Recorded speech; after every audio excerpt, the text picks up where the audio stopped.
ગોપાલ ઇટાલિયા હોય કે આમ આદમી પાર્ટી હોય, એની જે રાજનીતિ છે એ મોટા ભાગે મુદ્દા આધારિત હોય છે. સાચું ખોટું એની અસરકારક રીતે રજૂ કરવાની એની પાસે કળા છે. એ ક્યારેય હિન્દુ મુસ્લિમ ફલાણું જ્ઞાતિ ઈધર ઉધર એવા કોઈ વાડામાં આયાતી ભાયાતી એમાં ક્યાંય પડે નહીં. એ એમ કે છે તમારા ક્ષેત્રમાં જે કઈ સમસ્યા છે એ સમસ્યાની ઉકેલમાં હું લાયક ગણાવું છું કે કેમ, તમને લાગે તો મત આપો, નહીં તો થયું, વાત થાય પૂરી. અને એ સમસ્યા ગણાવે, આટલી આટલી સમસ્યા છે એનો ઉકેલ ગણાવે અને એનો પ્રયોગ ગણાવે. આમ કરો તો એનો ઉકેલ આવે એમ. આ ત્રણેય વસ્તુ તમારી સમક્ષ મૂકે, સમસ્યા, એનો ઉકેલ અને જનતાએ શું કરવું જોઈએ.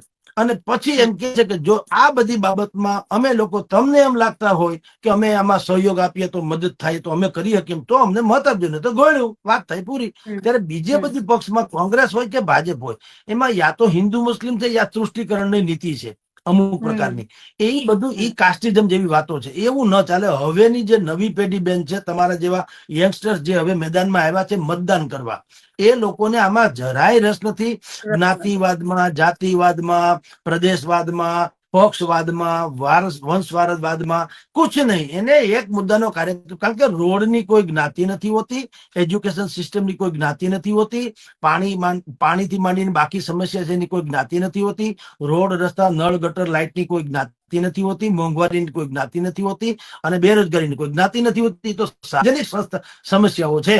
તો સાર્વજનિક સમસ્યામાં કોઈ પણ ઉમેદવાર સારો હોવો જોઈએ જેનામાં બુદ્ધિ હોય, જે તંત્ર પાસેથી કામ લેવડાવી શકે. ભાઈ કઈ યોજનાના કેટલા પૈસા ક્યારે મંજૂર થયા, ક્યાં અટવાણા, શું કામ નથી થતું, એ તંત્ર પાસેથી જવાબ માંગી તો શકવો જોઈએ.